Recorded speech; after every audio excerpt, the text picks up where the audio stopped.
सोचिए किसी के पास दुनिया की सबसे महंगी एकदम एडवांस स्पोर्ट्स कार है। हाँ। मतलब उसका इंजन बिल्कुल परफेक्ट है, टायर शानदार हैं और उस कार की टॉप स्पीड का तो कोई मुकाबला ही नहीं है। बिल्कुल। लेकिन जो इंसान उस कार की ड्राइविंग सीट पे बैठा है ना, वो डर से बुरी तरह कांप रहा है। ओह, सही बात है। उसे समझ ही नहीं आ रहा है कि ब्रेक कब दबाना है और एक्सेलरेटर कब। सामने एक हल्का सा मोड़ आता है और वो घबराहट में मतलब पूरी ताकत से स्टीयरिंग घुमा देता है। और फिर कार क्रैश। बिल्कुल, कार सीधी दीवार से जा टकराती है। फाइनेंस की दुनिया में यानी शेयर बाजार में हर रोज बिल्कुल यही होता है। आज के इस डीप डाइव में हम जेरेड टेंडलर की बहुत ही प्रभावशाली किताब the mental game of trading के पन्नों में उतर रहे हैं। हाँ, ये बहुत ही दिलचस्प किताब है। और आज का हमारा मिशन यही समझना है कि क्यों दुनिया की बेहतरीन ट्रेडिंग स्ट्रैटेजी, बेहतरीन इंडिकेटर्स और चार्ट्स, ये सब तब पूरी तरह फेल हो जाते हैं जब एक ट्रेडर का अपना दिमाग ही उसका सबसे बड़ा दुश्मन बन जाता है। देखिए, ये जो स्पोर्ट्स कार वाली एनालॉजी आपने दी ना, जी। ये बिल्कुल सटीक बैठती है यहाँ। इस किताब के सोर्स मटेरियल को गहराई से देखने पर एक बात बिल्कुल साफ हो जाती है क्या बात? कि ट्रेडिंग असल में नंबरों या चार्ट्स का खेल है ही नहीं। अच्छा। हाँ, ये पूरी तरह से इंसानी मनोविज्ञान, मेरा मतलब है ह्यूमन साइकोलॉजी को डिकोड करने के बारे में है। बाजार कोई अलग से काम करने वाली मशीन नहीं है। बाजार तो बस एक बहुत बड़ा आईना है। एक आईना। जी। एक ऐसा आईना जो इंसान की आंतरिक भावनाओं, उसके सबसे गहरे डर, उसके लालच और असुरक्षाओं को एकदम साफ तरीके से उसके सामने लाकर खड़ा कर देता है। ये बहुत ही गहरी बात है। बिल्कुल। और जेरेड टेंडलर का जो ये पूरा रिसर्च है, वो उसी आईने को साफ करने के बारे में है। दबाव की स्थिति में इंसान का दिमाग कैसे काम करता है, इसे समझने का एक बहुत ही स्ट्रक्चर्ड और साइंटिफिक तरीका वो पेश करते हैं। Okay, let's unpack this. चलिए इसे थोड़ा गहराई से समझते हैं, क्योंकि मुझे यहाँ एक बहुत बड़ा विरोधाभास नजर आता है। कैसा विरोधाभास? मतलब जब ये बहुत इतनी साफ है कि बाजार में असली लड़ाई स्क्रीन पर चल रहे नंबरों से नहीं बल्कि अपने खुद के दिमाग से है, तो फिर लोग गलत दिशा में इतनी मेहनत क्यों करते ना? ये बहुत आम बात है ना? अक्सर देखा जाता है कि ट्रेडर्स 100-100 घंटे सिर्फ नई नई स्ट्रेटजीज सीखने में, वो कैंडलस्टिक पैटर्न रटने में लगा देते हैं, लेकिन अपनी मानसिक स्थिति पर 5 मिनट भी नहीं देते। वो अपनी मेंटल मिस्टेक्स को पूरी तरह इग्नोर कर देते हैं। ऐसा क्यों होता है? असल में इसका सबसे बड़ा कारण ये है कि किसी नई स्ट्रैटेजी को सीखना बहुत आसान और आरामदायक होता है। आसान होता है? हाँ, मतलब जब किसी व्यक्ति को ट्रेडिंग में भारी नुकसान होता है, तो उसके लिए ये मानना बहुत दर्दनाक होता है कि गलती उसके अपने व्यवहार, उसके डर या लालच की वजह से हुई है। ओहो, ईगो बीच में आ जाता है। बिल्कुल। इसके बजाय ये कहना बहुत आसान लगता है कि शायद मेरा इंडिकेटर गलत था, या मुझे एक और नया कोर्स कर लेना चाहिए। राइट, वो बाहर कमियां ढूंढने लगते हैं। हाँ, तकनीकी ज्ञान इंसान को ये झूठा दिलासा देता है कि वो बाजार को पूरी तरह से कंट्रोल कर सकता है, लेकिन हकीकत में बाजार को कोई कंट्रोल नहीं कर सकता। सही बात है। टेंडलर साफ कहते हैं कि जो मुख्य मानसिक गलतियां ट्रेडर्स करते हैं, जैसे कि डर, लालच, रिवेंज ट्रेडिंग, ये सब केवल ऊपर से दिखने वाले लक्षण हैं, असली बीमारी नहीं। ये एक बहुत ही दिलचस्प नजरिया है, क्योंकि डर और लालच मतलब ये दो शब्द तो शेयर बाजार की हर चर्चा में सुनाई देते हैं। हाँ, हर कोई इन्हीं की बात करता है। लेकिन टेंडलर की किताब में इन भावनाओं को जैसे समझाया गया है, वो एकदम अलग है। किताब के अनुसार डर या लालच हर इंसान के लिए एक जैसा नहीं होता। एकदम सही। तो इसका मूल कारण क्या है? मेरा मतलब है, एक ट्रेडर लालच के जाल में क्यों फंसता है, जबकि दूसरा उसी स्थिति में डर के मारे ट्रेड से बाहर हो जाता है? यहीं पर यह किताब एक आम फाइनेंस गाइड से उठकर एक डीप साइकोलॉजिकल स्टडी बन जाती है। टेंडलर का कहना है कि हर ट्रेडर की जो मानसिक समस्या होती है, वो बिल्कुल यूनिक होती है। यूनिक कैसे? देखिए, कोई इंसान बाजार में इसलिए नहीं घबराता क्योंकि वो कमजोर है, बल्कि इसलिए घबराता है क्योंकि उसकी वर्तमान भावनाएं उसके अतीत के अनुभवों से जुड़ी होती हैं। अतीत के अनुभवों से? हाँ, उसके पुराने विश्वासों और बरसों पुरानी आदतों से। इसे एक उदाहरण से समझते हैं। मान लीजिए एक ऐसा व्यक्ति है जिसने 2008 की मंदी में अपना सब कुछ गवा दिया था, या बचपन से ही पैसे की भारी तंगी देखी है। समझ रहा हूँ। अब आज जब वो व्यक्ति ट्रेड कर रहा है और बाजार में अचानक सिर्फ 2% की गिरावट आती है, तो उसका दिमाग उस 2% को एक सामान्य करेक्शन की तरह नहीं देखता। तो वो उसे कैसे देखता है? उसके दिमाग का वो हिस्सा जिसे एमिगडेला कहते हैं, वो तुरंत खतरे का सायरन बजाने लगता है। अरे बाप रे। वो सायरन कहता है, हम फिर से सब कुछ खोने वाले हैं, हम फिर से सड़क पर आ जाएंगे। ओ वाह, तो ये सिर्फ एक खराब ट्रेड का डर नहीं है, ये तो अतीत का पूरा ट्रॉमा है जो उस एक पल में ट्रिगर हो रहा है। बिल्कुल। और उस एक पल में वो व्यक्ति कोई तार्किक फैसला ले ही नहीं सकता। वो डर के मारे तुरंत अपनी सही पोजीशन भी घाटे में काट लेगा। और लालच का क्या? लालच कहाँ से आता है? लालच हमेशा ज्यादा पैसे कमाने की इच्छा नहीं होता। कई बार लालच इस बात से पैदा होता है कि इंसान खुद को दूसरों से बेहतर साबित करना चाहता है। अच्छा, मतलब सोसाइटी में शो ऑफ करने के लिए? इस मूल कारण की पहचान नहीं करता कि उसका डर या लालच कहाँ से आ रहा है, तब तक वो सिर्फ सतह पर पट्टियां बांध रहा है। और घाव अंदर ही अंदर बढ़ता रहेगा। एकदम सही। इन्हीं मानसिक गलतियों में एक और चीज आती है जो मुझे बहुत ही खतरनाक लगी, रिवेंज ट्रेडिंग। मतलब नुकसान का बदला लेने के लिए ट्रेड करना। ओह, ये सबसे खतरनाक चीजों में से एक है। ये तो ऐसा लगता है जैसे कोई व्यक्ति बाजार से अपना पैसा वापस छीनने के लिए मुक्केबाजी के रिंग में उतर गया हो। हाँ, बिल्कुल वैसा ही। वो सोचता है कि बाजार ने उसे जानबूझकर धोखा दिया है, तो वो तुरंत एक नया ट्रेड ले लेता है, बिना किसी प्लान के, और अक्सर दुगने रिस्क के साथ। देखिए, रिवेंज ट्रेडिंग में इंसान का दिमाग पूरी तरह से तर्क को खिड़की से बाहर फेंक देता है। ये समझना बहुत जरूरी है कि बाजार कोई जीता जागता इंसान नहीं है। वो कोई दुश्मन नहीं है। बिल्कुल नहीं। बाजार को नहीं पता कि स्क्रीन के इस तरफ कौन बैठा है। बाजार पूरी तरह से न्यूट्रल है। लेकिन जब इंसान का अहंकार बड़ा होता है तो वो एक सामान्य नुकसान को अपना अपमान मान लेता है। एक पर्सनल हार मान लेता है। हाँ, और बदले की ये भावना उसे उन नियमों को तोड़ने पर मजबूर करती है जो उसने खुद बनाए थे। और इसके ठीक विपरीत है ओवर कॉन्फिडेंस। मतलब जब लगातार 4-5 ट्रेड सही हो जाते हैं तो इंसान को लगता है कि वो तो बाजार का भगवान बन गया है। ओवर कॉन्फिडेंस तो एक मीठा जहर है। ये एक झूठी सुरक्षा का एहसास कराता है। ट्रेडर को लगता है कि उसकी जीतने वाली स्ट्रीक हमेशा चलेगी और वो रिस्क मैनेजमेंट भूलकर पूरा अकाउंट दांव पर लगा देता है। ये बात वाकई सोचने पर मजबूर करती है कि हमारा लालच, डर या गुस्सा अलग अलग जगह से आ रहा है। बिल्कुल। लेकिन यहाँ एक बहुत बड़ी उलझन खड़ी होती है। जब समस्या इतनी पर्सनल है और हमारे सबकॉन्शियस के इतने गहरे स्तर पर है, तो इसे पहचाने कैसे? ये एक बहुत अच्छा सवाल है। Here's where it gets really interesting. In notes में एक कॉन्सेप्ट बार-बार सामने आया, मेंटल लीक्स।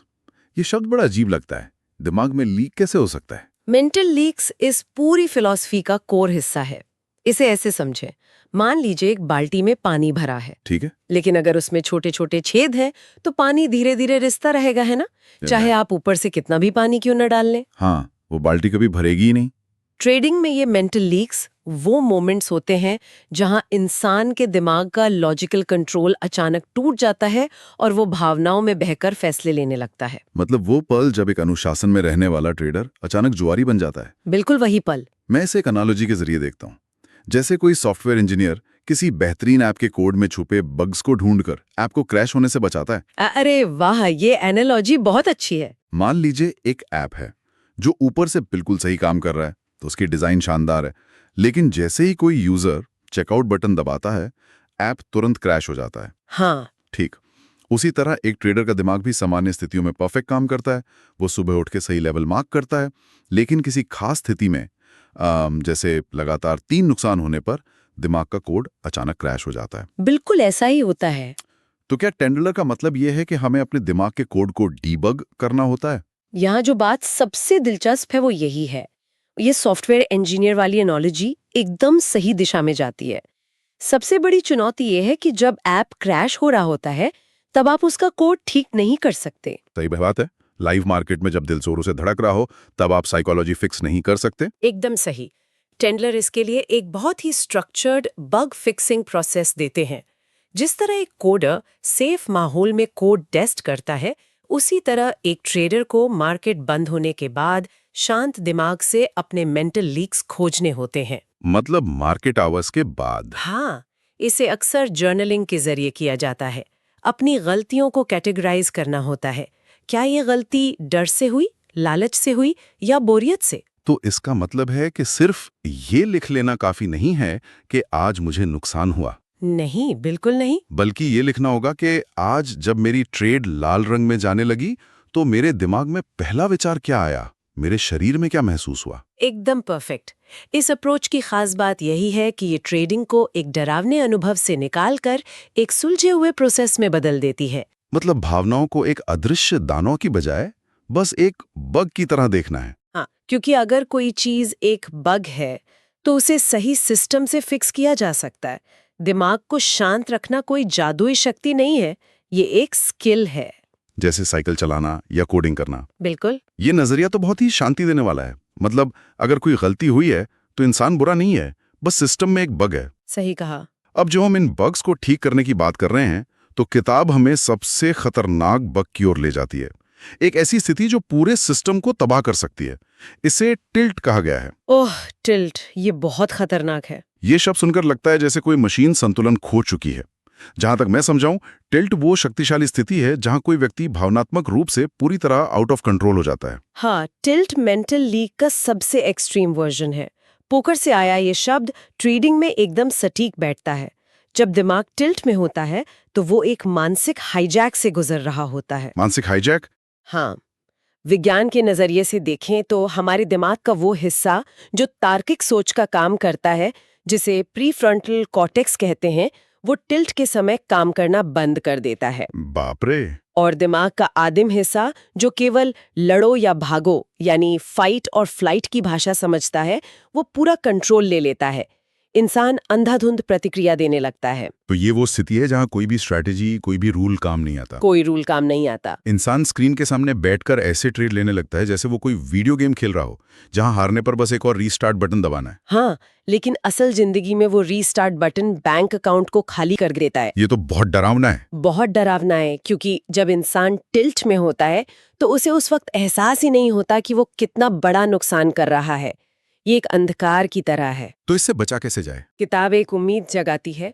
टिल्ट अचानक आसमान से नहीं गिरता। इसके कुछ शुरुआती शारीरिक और मानसिक संकेत होते हैं। अच्छा। हाँ, अगर कोई सेल्फ अवेयरनेस का अभ्यास करे तो वो शुरुआती संकेतों को पहचान सकता है, जैसे धड़कन अचानक तेज होना, मुट्ठियां कस जाना या सांसें छोटी हो जाना। तो ये वो पल हैं जहां वायरस सिस्टम में घुस रहा होता है। एकदम सही।